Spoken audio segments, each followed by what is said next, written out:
Hi folks, let's level up. So welcome to our new video. तो आज मैं आ चुका हूँ पुणे में और यहाँ पे रहते हैं मेरे बहुत सारे दोस्त जिनसे मैं बहुत पहले मिला था 2017 में जब हमने टीसीएस ज्वाइन की थी। उनसे आपको मिलाते हैं और आपको बताते हैं कि अगर आप पुणे में शिफ्ट होते हो तो आपका कितना क्या रेंट लगेगा, ग्रोसरी, कम्यूट, हर चीज़ में मतलब आपका कितना क्या खर्चा होगा। तो चलिए उनसे मिलते हैं। तो भाई वो कहते हैं ना मतलब कॉलेज टाइम पे कि आपके दोस्त वगैरह मतलब कॉलेज तक ही बनते हैं, बाद में आपका मतलब प्रोफेशनलिज्म आ जाता है, पर ऐसा नहीं है। हम 2017 में मिले थे, 6 से 7 साल हो गए पर अभी तक हम दोस्त हैं। तो ये बात भाई कितनी क्या सही है कि प्रोफेशनल लाइफ में दोस्त मिलते हैं या नहीं मिलते। इसका एग्जाम्पल तो यहीं बैठे हैं। अरे वाह भाई, क्या बात कही है यार। इन्हीं बातों की वजह से दुनिया इनको महान मानती है। तो राहुल, आपका इस बारे में क्या कुछ कहना है? बेसिकली तुम जैसा बकचोद दोस्त मिलेगा तो कौन नहीं रखना चाहेगा दोस्ती। भाई ये भी है। तो इट्स लाइक कि हम 2017 में मिले थे, आई थिंक नवंबर दिसंबर के टाइम पे। हाँ, नवंबर के टाइम पे। फिर वी वर रूममेट्स गुड़गांव में काफी 2-2.5 साल। फिर कोविड आया तो हम दोनों घर अपने चले गए। फिर उसके बाद मैंने जॉब स्विच कर लिया तो फिर गुड़गांव से मुझे पुणे शिफ्ट होना पड़ा। इस जैसा लाइक एंटरटेनमेंट वाला दोस्त होना भाई, इट्स लाइक बेस्ट थिंग कि भाई ये मेरा रूममेट था, आधे टाइम मैं काम करता था, आधे टाइम ये एंटरटेन करता था मुझे, तो इट्स अ बेस्ट थिंग। तो यहाँ पे है शुभम रावणकर। तो रावणकर अपने बारे में थोड़ा बताइए। जैसे सुमित ने बताया कि हम पिछले 6 सालों से दोस्त हैं। हमारी जो फर्स्ट कंपनी थी टीसीएस, उसमें हम लोग मिले थे और आज तक वो सफ़र ऐसे ही चालू है। ये सफ़र 3 सिटी से होकर अभी पुणे पहुंचा है, तो ये हम लोगों से मिलने आया है। और आपका अभी जॉब के बारे में थोड़ा बताइए। मतलब जॉब तो this is my third company. तो अभी बेसिकली मैं बैंकिंग सेक्टर में शिफ्ट हुआ हूँ। अच्छा। तो पहले मैं मुंबई सिटी में था, अभी मैं पुणे में हूँ करंटली। तो बढ़िया चल रहा है वैसे भाई। मुंबई में आप इसकी एक्टर जैसी पर्सनैलिटी देख ही पा रहे होंगे। तो राहुल अपने बारे में थोड़ा बताइए। तो सुमित ने बताया कि हम लाइक 2017 में मिले थे फर्स्ट टाइम कॉलेज के बाद। We were place in TCS. तो उस टाइम पे हम ट्रेनिंग पीरियड था हमारा, तो जहाँ पे हम मिले। और वो ट्रेनिंग पीरियड बेसिकली जो होता है वो कॉलेज लाइफ होता है। हाँ, वो तो पूरी कॉलेज लाइफ एंजॉय किया पूरा, मतलब 3 महीनों में लाइक बहुत सारे ट्रिप्स किए। भाई राहुल के बिना वहाँ की ट्रिप तो पॉसिबल थी नहीं, क्योंकि यही वहाँ पे लीड करता था और हमें अच्छी अच्छी जगह इसने घुमाई। क्योंकि और मैं गुजरात से था, मेरा कॉलेज गुजरात से हुआ था और हमारा एलपी भी गांधीनगर में था। तो भाई, और राहुल की पर्सनैलिटी देख के लगता है कि ये भाई फॉरेन वगैरह से है, आप देख सकते हो। 3 महीने का एलपी के बाद हम लोग फिर दोबारा मिले। मैं नहीं चाहता था इससे मिलूं, भगवान ने हम दोनों को रूममेट बना दिया गुड़गांव में। फिर वहाँ पे हम 2-3 साल लाइक साथ में रहे। फिर कोविड आया तो उस टाइम पे भी हम दोनों साथ में टीसीएस में थे, डिफरेंट ऑफिस में थे। फिर मैंने स्विच किया, फिर उसके बाद एक और स्विच किया। तो currently I am working with one of the big 4 यहाँ पुणे में। एंड बिग 4 भाई मतलब बिग पैसा। पर भाई ये काम को लेके काफी ज्यादा सीरियस है। ये भाई ऑफिस से आके भी मतलब टीसीएस के टाइम पे भी काम पे लगा रहता था। तो आप सोच सकते हो टीसीएस में बंदा जब इतना काम कर रहा है तो भाई अब तो कितना ही करता होगा। बात तो सही किया। ਹੱਸਦੇ ਚਿਹਰਿਆਂ ਦਾ ਮਤਲਬ ਇਹ ਨਹੀਂ ਹੁੰਦਾ ਕਿ ਉਹਨਾਂ ਨੂੰ ਕਦੇ ਕੋਈ ਤਕਲੀਫ ਨਹੀਂ ਹੁੰਦੀ। ਉਹਦਾ ਮਤਲਬ ਇਹ ਹੁੰਦਾ ਕਿ ਇਹਨਾਂ ਨੂੰ ਤਕਲੀਫਾਂ ਨਾਲ ਡੀਲ ਕਰਨਾ ਹੁੰਦਾ। बिल्कुल सही। और भाई रावणकर की सबसे खास बात क्या है, कोई भी जोक मारो, कितना भी लेम मारो, ये हंसता रहता है। तो ये भी सही लगता है कि एक भी जोक को फेल नहीं होने देता मेरे। तो एक चीज़ सुमित के बारे में बताना चाहूँगा। ये पिछले 6 सालों से लड़कियों के बीच में इतना फेमस है और आज भी उतना ही फेमस है। और तब भी सिंगल था और आज भी सिंगल ही है। टॉपिक से नहीं भटकते। तो भाई अभी इनसे बात कर लेते हैं आज के मेन टॉपिक के बारे में। आज ये दोनों आपको बताएंगे कि आप अगर पुणे में रहते हो तो कितना क्या आपका खर्चा आता है और कितना आपको पैसा चाहिए यहाँ पे मंथली मतलब स्पेंड करने के लिए। आप पहली बार कब आए थे यहाँ पे? 3 साल पहले। 3 साल पहले। तो आप जब स्टार्टिंग में आए तो कितनी क्या परेशानी हुई? स्टार्टिंग में थोड़ा फ्लैट वगैरह ढूंढने के लिए थोड़ा प्रॉब्लम हुआ था, बट कुछ अच्छे ब्रोकर्स थे, उनके कांटेक्ट के थ्रू फ्लैट मिला। पहले वाघोली में रहता था, अभी विमाननगर से शिफ्ट हुआ हूँ। तो कॉस्ट ऑफ लिविंग तो यहाँ पे अफोर्डेबल है। तो राहुल, आप कब शिफ्ट हुए थे यहाँ पे और कैसा क्या रहा? कोविड जैसे ही खत्म हुआ, I think more than 2.5 years हो गए मुझे। तो मैं यहाँ शिफ्ट हो गया था। ऑफिस स्टार्ट नहीं हुआ था, बट मुझे पुणे एक्सप्लोर करना था काफी टाइम से। भाई एक्सप्लोर तो इसने बहुत किया। तो मैं पुणे शिफ्ट हो गया था। तो इनिशियली मैं हिंजेवाड़ी में रहता था, वहाँ पे दोस्त ऑलरेडी रहते थे, तो मैंने उनके साथ ही ज्वाइन कर लिया था। जैसे ही ऑफिसेस ने वर्क फ्रॉम ऑफिस मैंडेटरी कर दिया, राइट। तो उस टाइम पे जो मुझे इनिशियली जब मैं आया था जिस रेट पे मिला, राइट नाउ उसका I think if we go right now तो डबल रेट होगा। तो सबसे पहले बात करते हैं रेंट की। तो रेंट मतलब कितने से स्टार्ट है और कितने तक जाता है? नॉर्मल 2 BHK अनफर्निश्ड यहाँ पे एवरेज 20K तक।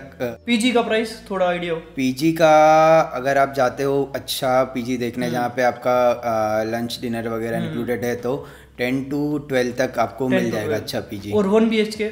1 BHK का अनफर्निश्ड जाएगा 12-13 तक और फुली फर्निश्ड लाइक विमान नगर और खराड़ी तक में जाएगा 18 के आसपास। एट शुभम कॉस्ट और भी ज्यादा बढ़ चुका है खराड़ी एरिया में एटलीस्ट। अच्छा, खराड़ी में आप लोगों को 2 BHK चाहिए लाइक अनफर्निश्ड अच्छे सोसाइटी में, गेटेड सोसाइटी में, सो वो 30-32,000 जाएगा भाई। एंड 2 BHK अगर फर्निश्ड चाहिए तो it will be cost minimum 40,000 2 BHK का फर्निश्ड, ये कॉस्ट है राइट नाउ अभी। और 1 BHK? 1 BHK आपको 17-18,000 मिलता है, में स्टार्ट हो जाता है, मतलब 17-18,000 में स्टार्ट हो जाता है फर्निश्ड मिलना। तो ये अभी कॉस्ट काफी हाई हो चुका है। इसका एक मेजर रीजन है क्योंकि खराड़ी में काफी सारी IT कंपनियां अभी रिसेंटली 2 साल में ओपन हुई है। तो यहाँ पे भी स्टूडियो अपार्टमेंट्स है, तो आपको अगर स्टूडियो अपार्टमेंट में रह रहा है तो फर्निश्ड होता है। अच्छा। तो आपको 15,000 में मिल जाएगा। हाँ, पीजी जहाँ पे खाना की बात भी करें तो 20,000 में आपको डिपेंड करता है कि आप सिंगल ऑक्यूपेंसी ले रही हो डबल ऑक्यूपेंसी। डबल ऑक्यूपेंसी अगर डबल शेयरिंग ले रहे हो तो आपको 10,000 में इंक्लूडेड 10 to 12 वही वाली बात, 12,000 में आपको सब कुछ मिल जाएगा पीजी में। ये खराड़ी एरिया का रेट है। बट हिंजेवाड़ी में जाओगे वो वहाँ पे रहने का बहुत ज्यादा है। अच्छा। तो वहाँ पे कॉस्ट ऑफ लिविंग थोड़ा कंपेयर टू खराड़ी विमान नगर कम होगा। फ्रेशर आता है कोई 25 से 30,000 सैलरी का, तो वो कैसे सर्वाइव कर पाता है? रेंट उस हिसाब से ज्यादा ही लग रहे हैं। ठीक है, तो अर्लियर जैसे हमने जब एज अ फ्रेशर ज्वाइन किया था right, we also had like 25,000 27,000 salary right. तो उस टाइम पे हम शेयरिंग में रहते थे। अभी देखो अभी everyone has a good salary तो हम सिंगल रूम लेके रहते हैं, ठीक है। But as a initial set अगर है तो मैं बेटर ये सजेस्ट करूंगा आइदर पीजी में ले लो या शेयरिंग बेसिस पे। तो इनिशियल स्टेज पे ज्यादा फोकस रहने को छोड़ के अपने लर्निंग और ग्रोथ पे करो। 2-2.5 साल ग्रोथ कर लो, उसके बाद you will get a salary जहाँ पे आप फ्लैट भी लेके रह सकते हो। तो भाई रेंट वगैरह और ट्रेवल वगैरह इन पे ज्यादा इन्वेस्ट मत करो, मतलब स्टार्टिंग में। तो आप दोनों मतलब खाना वगैरह कैसे मैनेज करते हो? ऑफिस में खाते हो या फिर रूम पे खुद बनाते हो, या कोई मेड वगैरह है, या कैसे है, या जोमेटो?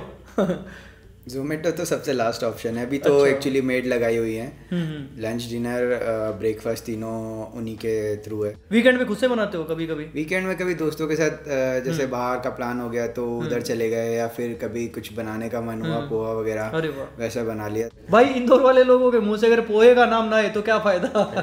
ऑफिस में भी खाते हो कई बार खाना वगैरह? ऑफिस में है बट अभी ऐसा है कि ऑफिस का खाना थोड़ा ठीक लगता है, ठीक ही है। तो घर से अपने हिसाब से जो भी बनवाना हो आंटी को बोल के वो मतलब टिफिन पैक करके ले जाते हो? और वहाँ पे स्नैक्स वगैरह ऑफिस में? ऑफिस में हो जाता है, जैसे सैंडविच वगैरह हुआ कभी जब जिम विम चालू होता है तो उसके हिसाब से लेना होता है डाइट, तो वहाँ पे कर लेते हैं। ये नहीं बोल रहा, जाता है काट देना, जाता है, बातें बड़ी बड़ी मार रहा है। तो आप मतलब मंथली अगर उसकी बात करो कि फूड वगैरह पे या ग्रोसरी पे, तो कितना लगता है? तो 5,500 जाता है मेड का, जिसमें 2 लोगों का इंक्लूडेड है। तो वो हाफ हो जाता है। उसमें क्या क्या इंक्लूडेड रहता है जैसे मेड वगैरह में, मतलब क्या क्या? उसमें लंच डिनर पूरा और बर्तन। अच्छा, क्लीनिंग के लिए अलग? अच्छा, क्लीनिंग के लिए अलग से। तो उसका 1,000 अलग से। तो कितना हो जाता है मंथली अगर ग्रोसरी भी मिला हो और हर चीज? मतलब 5,000 पर person you can consider, grocery भी मिला के। हाँ। तो राहुल आपका मतलब ग्रोसरी वगैरह का या फिर मतलब खाना वगैरह कैसे मैनेज करते हो? मेरा भी सेम सीन है। मेड आती है तो 2 तरीके के मेड होते हैं, एक झाड़ू पोछा और बर्तन करके जाती है। वो सेम नहीं होते मतलब यहाँ? हाँ, मतलब सेम भी हो सकते हैं लेकिन अलग अलग रहते हैं। तो कुछ लोग ऐसे होते हैं कि जो खाना सिर्फ फोकस करते हैं खाना बनाने पे। तो हमने ऐसे खाना बनाने वाली मेड रखी जो पर पर्सन 2.5 लाइक 2,500 रुपए। वही हो गया तुम्हारा वाला? यहाँ पे सेम ही है, मतलब सेम रेट है। तो ग्रोसरी कहाँ से मंगवाते थे? ग्रोसरी में मोस्टली मैं ऑनलाइन ही, क्योंकि टाइम नहीं मिली राइट। कैसे मतलब मॉर्निंग में एक बार वी स्टार्ट वर्किंग, इवनिंग तक कुछ काम नहीं मिलता होता है, हो पाता है। भाई काम ना भी हो ना, राहुल तो क्रिएट कर देता है, ये तो लगा ही रहता पूरी रात। हर कितने फ्रीक्वेंट खाते हो? बाहर फ्रीक्वेंटली बहुत कम होता है, मोस्टली वीकेंड ही होता है, क्योंकि आईटी वाले पार्टी में बिलीव करते हैं राइट। ठीक है भाई, मैं तो पार्टी वार्टी इतनी नहीं करता, मेरे को इस चीज का शौक नहीं है कोई। झूठ बोलो, बार बार झूठ बोलो। मोस्टली या तो बाहर खा लेते या फिर मैं you know how good I am cook right. भाई ये तो मतलब कुकिंग का तो बहुत अच्छा शौक है इसको। हमें भी मतलब जब हम गुड़गांव में रहते थे बहुत अच्छी चीजें बना के खिलाता था। मुझे पैशन है कुक करने का, तो मैं टाइम निकाल के वीकेंड पे एटलीस्ट कुक कर लेता हूँ। भाई इसने एक अच्छा एक पेज भी बनाया था, पता नहीं उसको ये कंटिन्यू क्यों नहीं कर रहा इंस्टा पे, मतलब वहाँ पे अपनी डिश वगैरह डालता था कई बार कुकिंग करते हुए। By an engineer. हाँ एक बार बता ना। Tasty platter by an engineer. Zomato कितने टाइम होता है मतलब? जोमेटो बहुत रेयरली वीकली, मतलब अगर मेड आती है क्योंकि मंडे टू फ्राइडे या तो टिफिन लेके जाते हैं या फिर ऑफिस में ही जाके खा लेते हैं। अच्छा अच्छा। और टोटल अगर मिनिमम की बात करी जाए, अगर कोई फ्रेशर है मान लो, तो कितना लग सकता है ग्रोसरी वगैरह इन सब पे, अगर पीजी में नहीं रहता वैसे? अच्छा पीजी में रहता तो इंक्लूड कर लो कि अगर मेड लगाया हुआ है तो मैक्स टू मैक्स 5000 लगेगा। 5000 मैक्स टू मैक्स। और अगर वहाँ पे फूड है फिर तो 10 से 12,000 है वो। हाँ करेक्ट। तो भाई अब बात आती है ट्रांसपोर्टेशन की, तो यहाँ पे क्या क्या ऑप्शन है और कैसे क्या ऑप्शन है? ट्रांसपोर्टेशन के लिए मेरा तो यही सजेशन है कि अगर पर्सनल व्हीकल है तो बेस्ट है पुणे में, क्योंकि यहाँ पे थोड़ा ट्रैफिक का पंगा है। या आप 4 व्हीलर होना चाहिए या फिर 2 व्हीलर, अदरवाइज कैब और ऑटो में बहुत ज़्यादा खर्चा हो जाता है। मैं भी आजकल घूम रहा हूँ तो बहुत ज़्यादा खर्चा है भाई कैब वगैरह का। तो यहाँ पे जैसे गुड़गांव में है ना कि मतलब मेट्रो भी है और शेयरिंग वाले ऑटो भी बहुत ज्यादा मिल जाते हैं, तो वो चीज यहाँ पे मेरे को नहीं दिखी। क्योंकि यहाँ पे जो भी प्लेसेस है वो काफी मतलब उनका डिस्टेंस बहुत ज्यादा है। जैसे यहाँ से अगर हिंजेवाड़ी जाना है तो it will take around 1 hour and it's 30 kilometre away. So भाई 1 hour कहने पे इसको गाली मत देना, क्योंकि भाई वहाँ पे ट्रैफिक के अगर आप टाइम जोड़ोगे तो वो 2 घंटे हो जाता है। तो आप बस वगैरह से कभी ट्रैवल करते हो? बस वगैरह से बहुत रेयरली किया होगा जब यहाँ पुणे शिफ्ट हुआ मैं। अच्छा। उसके अदरवाइज मैं 2 व्हीलर ही प्रेफर करता हूँ। अच्छा अच्छा। सो ट्रैफिक से भी चलानी आती है ना प्रॉपर? हाँ मुझे तो दोनों आती है। मतलब पेट्रोल वगैरह मिला के मंथली मतलब कितना खर्चा आ जाता है? व्हीकल के हिसाब से 2000 पर मंथ। और अगर कोई मतलब जिसका ऑफिस जैसे 4 से 5 किलोमीटर की दूरी पे है, अगर वो कैब वगैरह से जाए, ऑटो से जाए, तो उसका कितना रहेगा मंथली? क्या लग सकता है मतलब? मंथली के अलावा 100 ट्रांसपोर्टेशन मैक्स 2000 मैक्स 2 to 3000 लगा लो आप। ये आप किससे ट्रैवल करते हो? हाँ मैं भी सोम से अग्री करूंगा कि अगर पुणे में रहना है तो आपका खुद का प्राइवेट व्हीकल होना जरूरी है। एक्चुअली यहाँ पे कम्यूट बहुत महंगा है। अच्छा महंगा है कंपेयर टू यू नो कि हम गुड़गांव में रह चुके हैं, दिल्ली में घूम चुके हैं, ठीक है, मैं मुंबई में भी रह चुका हूँ। चार्जेस अगर आपको एक फॉर एग्जांपल अगर मैं यहाँ दूं कि हम अभी खराड़ी में अगर मुझे यहाँ से हिंजेवाड़ी जाना पड़ेगा तो it can cost you around like 800 से 1500 के बीच में। यहाँ पे मेट्रो इट्स लाइक कि अभी काम चल ही रहा है, अभी तो बहुत ही कम एरिया में बनी है। तो इट्स नॉट लाइक कि सारे फेजेस में मेट्रो का काम हो चुका है। आप कौन सी मतलब बाइक या गाड़ी ओन करते हो अभी? तो राइट नाउ मैं हिमालयन चलाता हूँ क्योंकि मुझे राइडिंग का शौक था। तो भाई राइडिंग का इसको शौक है, बस इसके पीछे मत बैठना कोई।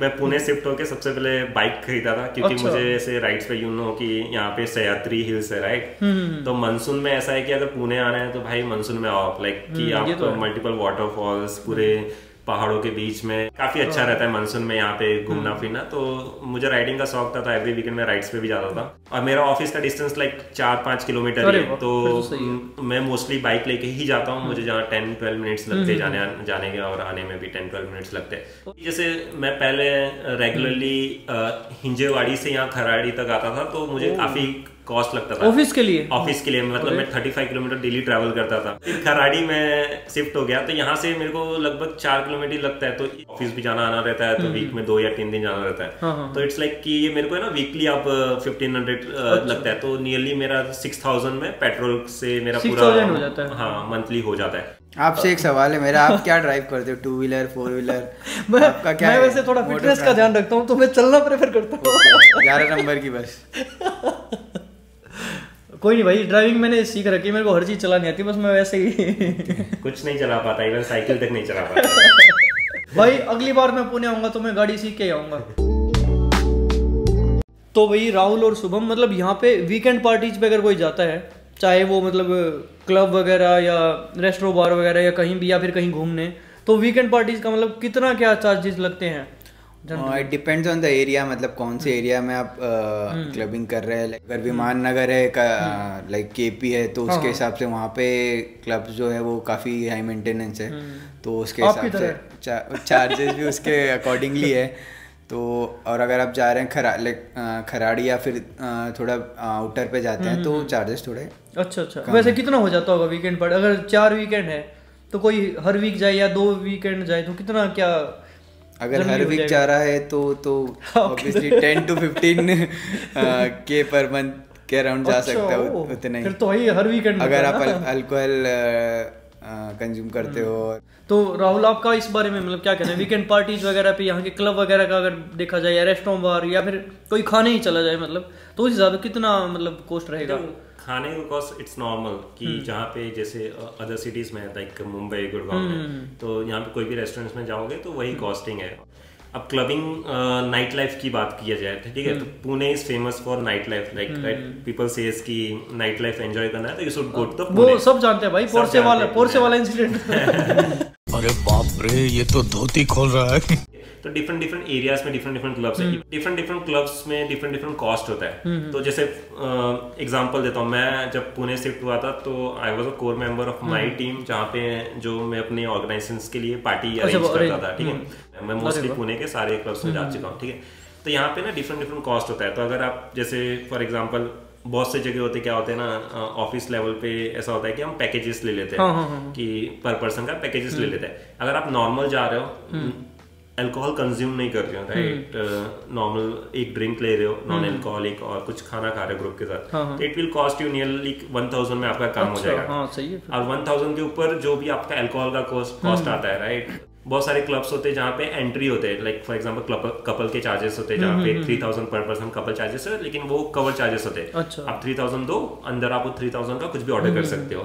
सिमिलरली बहुत जगह 2000 कपल चार्जेस होते हैं। ठीक है, तो क्लब पे डिपेंड करता है। अकेले एज अ लड़कों के ग्रुप में जाना चाहोगे तो मोस्ट ऑफ द क्लब्स में आपको पहले तो एंट्री नहीं मिलेगी। अच्छा। अगर एंट्री भी मिलेगी तो इट्स सिमिलर कि गुड़गांव की तरह या फिर दूसरे मतलब सिटीज की तरह आपको बहुत पैसे देने पड़ेंगे, लाइक 4000 5000 स्टैक एंट्री के लिए। ठीक है, तो वो ऐसे डिपेंड करता है। तो वीकेंड पार्टीज का हम 6000 तो मान के ही चले, मतलब वीकेंड पार्टी का अगर दोनों वीक सैटरडे संडे भी कर रहे हो तो 6000 आपका पड़ जाएगा।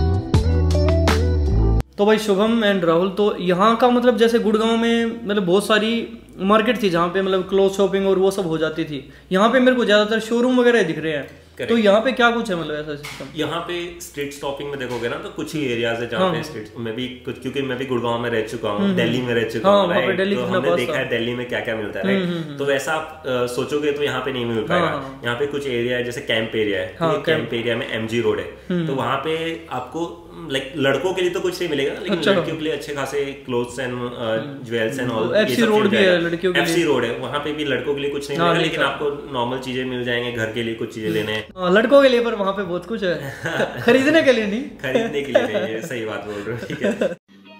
समझ रहे हो आप? जैसे मुंबई में फैशन स्ट्रीट होती है, दिल्ली में मिल जाता है, ऐसा दिल्ली में पालिका है, कितनी है, बहुत सारी मार्केट जनपद है। अगर यहाँ पे शॉपिंग करना है तो you have to go malls में। यहाँ पे काफी अच्छे मॉल्स है, लाइक फिनिक्स मॉल है, फिनिक्स मार्केट सिटी है, सीजन्स है, मल्टीपल मॉल्स है यहाँ पे, तो आप वहाँ जाके शॉपिंग कर सकते हो। स्ट्रीट आपको कुछ नहीं मिलेगा। और वैसे नॉर्मली मतलब कितना खर्चा होता होगा शॉपिंग में, वो वैसे बंदे पे डिपेंड करेगा। वैसे तो डिपेंड करता है आप कौन से शोरूम से ले रहे हो। आप अगर ज़ारा के वो हो तो भाई राहुल तो ज़ारा का ही फैन है, 10-12 हजार जाएगा। आप नॉर्मल जूडियो के फेमस होता है, आपका 2-3 हजार में भी हो जाएगा। तो भाई अगर फ्रेशर हो तो जूडियो वगैरह ही चले जाओ, कोई वो नहीं है। हम भी वही पहनते थे, जूडियो मैक्स ये सब, तो बेटर रहता है एज अ फ्रेशर। सुमित जैसे पोजीशन पे हो तो आप ज़ारा जा सकते हो। ज़ारा भाई का चीज खरीदते हैं बस, पर राहुल जितने नहीं। तो शुभम आपका क्या कहना है इस बारे में, शॉपिंग वगैरह का? जैसे राहुल ने बताया तो बंदे पे डिपेंड करता है। अगर वो ज़ारा के शौकीन है तो उस हिसाब से जेब डीली करनी पड़ेगी। अगर जूडियो और कोई मैक्स ब्रांड है तो फिर भाई ज़ारा छोड़ो, शुभम तो भाई अरमानी पहनता है। इतनी सैलरी होती तो मैं यहाँ बैठ के इंटरव्यू नहीं दे रहा था। कौन सा मॉल जाना प्रेफर करते हैं यहाँ पे? हमारा तो विमान नगर में जो फिनिक्स है मोस्टली वही प्रेफर करते हैं, पास में भी है और सारी ब्रांड्स भी मिल जाती है। आप कौन से पे जाते हो? मैं भी फिनिक्स मार्केट सिटी जाता हूँ, खराड़ी से भी वो है, और ये वो काफी पुणे का सबसे बड़ा मॉल है। अच्छा, आपका अगर मंथली शॉपिंग वगैरह की बात की जाए तो कितना खर्च हो जाता है, या नॉर्मली कितना होता है लोगों का? नॉर्मली वही एक्चुअली अगर कुछ बीच में फंक्शन वगैरह है तो उसके हिसाब से अगर हो गई शॉपिंग तो फिर थोड़ा ज़्यादा खर्चा हो जाता है। अदरवाइज 5-10 के बीच में अगर करना इसको तो भाई शुभम को तो डेट वगैरह जाना रहता, तो इसकी तो बहुत ज़्यादा होती है। तो भाई मेरे को भी अराउंड यहाँ पुणे आए हुए 1 वीक हो चुका है, और मुझे तो पुणे काफ़ी ज़्यादा बढ़िया लगा। यहाँ के लोग पता नहीं बारिश से इतना क्यों डरते हैं, पर मेरे को ये हल्की हल्की बारिश इतनी बढ़िया लग रही है। अभी शुभम और राहुल से भी जानते हैं, ये भी अलग अलग सिटीज में काम कर चुके हैं, तो इनको मतलब पुणे कैसा लगा अदर सिटीज के कंपैरिजन में। तो भी शुभम आपकी क्या कुछ राय है? जहाँ भी 3-4 सिटी में मैं रहा हूँ, सबसे पहले गांधीनगर में जैसे हमारी ट्रेनिंग थी, उसको अगर कंपेयर करोगे, फिर मुंबई वहाँ पे हम 2 साल रहे हैं, वहाँ का वेदर अगर कंपेयर करोगे, बेंगलोर में भी मैं रिसेंटली 2 वीक के लिए था, वहाँ का भी अगर देखोगे आप, ट्रैफिक वगैरह, कॉस्ट ऑफ लिविंग, उन सबको कंपेयर करोगे तो आई वुड सजेस्ट पुणे। यहाँ पे कॉस्ट ऑफ लिविंग और क्लाइमेट रहने के लिए काफ़ी अच्छी जगह है, और आप सेटल होने के लिए पुणे को एक हमेशा अच्छा ऑप्शन है अगर कोई भी सेटल होना चाहता है। आप फ्यूचर में सेटल होना चाहोगे यहाँ? मेरा भी प्लान तो है अभी, मतलब लड़की मिल चुकी है, लेट्स सी आगे क्या होता है, देखते हैं। तो राहुल आपका क्या राय है, मतलब आपकी क्या राय है इस बार? मैं से एग्री करूंगा। लाइक यहाँ पे आप देखोगे ना, मिक्स कल्चर के लोग हैं। हाँ ये भी, और यहाँ का वेदर आप ऑलरेडी देख चुके होंगे 1 वीक में, राइट? काफी अच्छा वेदर। इवन गर्मी के टाइम पे आओगे तो आपको इतना गर्मी महसूस नहीं होगा कंपेयर टू दूसरे स्टेट। लाइक मुंबई जाओगे तो वहाँ पे ह्यूमिडिटी काफी ज्यादा है, ठीक है। गुड़गांव में बिना एसी का काम नहीं चलता होगा, ठीक है। तो मुझे भी काफी टाइम से, लाइक तुम्हें पता ही होगा कि मुझे इनिशियली स्टार्टिंग डेज से ही पुणे चाहिए था, लेकिन मेरी मजबूरी थी कि एज अ फ्रेशर हमारे साथ रहना मजबूरी थी, देख लो। एज अ फ्रेशर मुझे जाना पड़ा गुड़गांव में, लेकिन भगवान ने मौका दिया, फिर मैं पुणे आ गया। लेकिन मुझे अभी पुणे अच्छा लग रहा है, तो यहाँ पे मुझे कुछ नेगेटिव पॉइंट्स नहीं दिखता है। काफी अच्छा है, रहने का अच्छा है, सेटल होने के लिए अच्छा है, वेदर अच्छा है, नियर बाय प्लेसेस है, घर बहुत नजदीक है, चीजें बहुत नजदीक है, यहाँ से आप कहीं भी जा सकते हो, इजीली कम्यूटेबल है। गोवा ही जाना है आपको, गोवा बहुत नजदीक है। बैंगलोर जाना है, बैंगलोर बहुत नजदीक है। मुंबई बहुत नजदीक है। काफी हिल स्टेशंस भी है यहाँ पे, मानसून के टाइम पे आप काफी जगह घूम सकते हो, ये सब चीजें। तो ऑल इन ऑल मैं लोगों को सजेस्ट करूंगा, like even if you will see like different state से लोग प्रीफर करते हैं पुणे में रहना। एक पॉइंट ऐड करना चाहूंगा, यहाँ पे इस सिटी में ये भी है कि यहाँ का क्राउड बहुत ज्यादा यंग है, और जोशीला है मेनली आईटी क्राउड ही है, तो वो भी एक प्लस पॉइंट है। पुणे में काफी कॉलेजेस है ना, एमबीए के कॉलेजेस है, इंजीनियरिंग कॉलेजेस है। तो और यहाँ पे कल भी हम जैसे आ रहे थे रात को 12-1 बजे के अराउंड, हम बाइक से आ रहे हैं, तो लड़कियां भी मतलब बाइक से जा रही थी रात को, बाइक या स्कूटी से। ये मतलब एक डर होता है ना कोई सिटीज में कि आप रात को 10 बजे करने, तो वो यहाँ पे वो फील नहीं होगा। तो भाई शुभम, जैसे आप इंदौर से हो, तो आप मतलब वहाँ का जो भी है खाना वहाँ का तो खाते हो, तो पुणे की आपको मतलब खाने में क्या चीज बढ़िया लगी? यहाँ पे एक तो मिसल पाव बहुत बढ़िया मिलता है, तरी पोहा। तरी पोहा किसका बढ़िया लगा यहाँ पे, अगर किसी को सजेस्ट भी करो? मोरिया मिसल करके एक है, मोरिया मिसल, हाँ, वहाँ पे मिसल और तरी पोहा दोनों बढ़िया है। और अगर आप नॉन वेजिटेरियन हो तो काफ़ी authentic Maharashtrian non veg food यहाँ पे है, जैसे एक संदीप करके रेस्टोरेंट है, वो काफ़ी फेमस है पुणे में। चुल मटन करके हम गए थे, वो बढ़िया लगा था। सुरवेज, हाँ सुरवेज पे आज गए थे, वही बढ़िया लगा। तो राहुल, जैसे आप मतलब वापिस हैं तो वहाँ का खाना तो आप खाते रहते हैं, पर आपको पुणे की मतलब क्या चीज़ बढ़िया लगी, पुणे या मुंबई की? पुणे में इट्स लाइक कि आपको है ना ऐसा फील नहीं होगा कि आप सिर्फ महाराष्ट्रियन खाना खा रहे हो, ठीक है। इसको आपको अगर आपके टाइप का खाना चाहिए, नॉर्थ इंडियन स्टाइल, सब कुछ अवेलेबल रहता है यहाँ पे, मतलब जैसे चाहिए वैसे। और यहाँ पे काफी फेमस चीजें लाइक गार्डन वड़ा पाव है, जहाँ पे बहुत वड़ा पाव फेमस मिलता है। फिर मिसल है जो काफी फेमस है यहाँ पे बहुतों को, मुझे पसंद नहीं आता है मिसल, क्योंकि I am not a misal fan, लेकिन मिसल है जो बहुत लोगों को। और वड़ा पाव कैसा लगता है? वड़ा पाव काफी अच्छा है, क्योंकि मैं मुंबई के बहुत नजदीक रहा हूँ ना, वहाँ पे मिलता है। हाँ, तो बॉर्डर है, तो मैं बचपन से वड़ा पाव खा रहा हूँ। कुछ है सुजाता मस्तानी है जो मैंगो का काइंड ऑफ शेक होता है। तो भाई आज का मेरे लिए तो ये सबसे फन वीडियो थी अभी तक की, मेरे को तो बहुत ज्यादा मजा आया, बहुत ज्यादा हम हंसे भी, शायद आप भी हंसे होगे। तो ये थी आज की वीडियो। आशा करता हूँ कि आज की वीडियो ने भी आपकी लाइफ में कुछ ना कुछ वैल्यू तो जरूर ऐड की होगी, क्योंकि भाई इतनी अच्छा ज्ञान दिया है इन लोगों ने। थैंक्स एवरीवन, और सबसे ज्यादा हम लोग सुमित को थैंक्स बोलना चाहेंगे हमें अपॉर्चुनिटी देने के लिए कि सुमित से बात कर सके हम। मेरे को सौभाग्य मिला भाई इनका इंटरव्यू लेने का। इसने मतलब काफी अच्छा टाइम निकाल के हमारे साथ 1 वीक स्पेंड किया, तो अच्छा लगा मिलके, काफी हंसे, मजाक मस्ती किए। इतना तो लग रहा था हम कभी हंसे नहीं रहे। तो एक बकचोद दोस्त का होना जरूरी है लाइफ में, हमारे लाइफ में सुमित। भाई मेरे लिए तो ये दोनों हैं, और भी बहुत सारे दोस्त हैं बढ़िया बढ़िया सारे, ये हमेशा ही हंसाते रहते हैं। जब भी कॉल पे बात हो जाती है, चाहे वो 2 मिनट हो, उसी में मजा आ जाता है। अभी डेली लाइफ में भाई हम तो कहीं इतना मतलब मजाक नहीं कर पाते जितना हम पहले हंसते थे। शायद अभी सब अपनी लाइफ को लेके सीरियस हो चुके हैं। तो सुमित, मैं सबसे पहले आपको थैंक यू सो मच बोलना चाहूँगा, जो इतना इम्पोर्टेंट टाइम आपने ख़राब किया हम दोनों का, और 1 हफ्ते से जो ख़राब कर रहे हो, तो उसके लिए धन्यवाद। आगे ऐसे पुणे आते रहो और हमारा टाइम ख़राब करते रहो। तो अगर आपकी कोई भी क्वेरी है या फिर क्वेश्चन है तो कमेंट बॉक्स में लिख सकते हैं, या फिर मुझे इंस्टाग्राम या फिर लिंक्डइन पे फॉलो कर सकते हैं। तो खुद को बेहतर बनाने के लिए सब्सक्राइब करें। Good bye.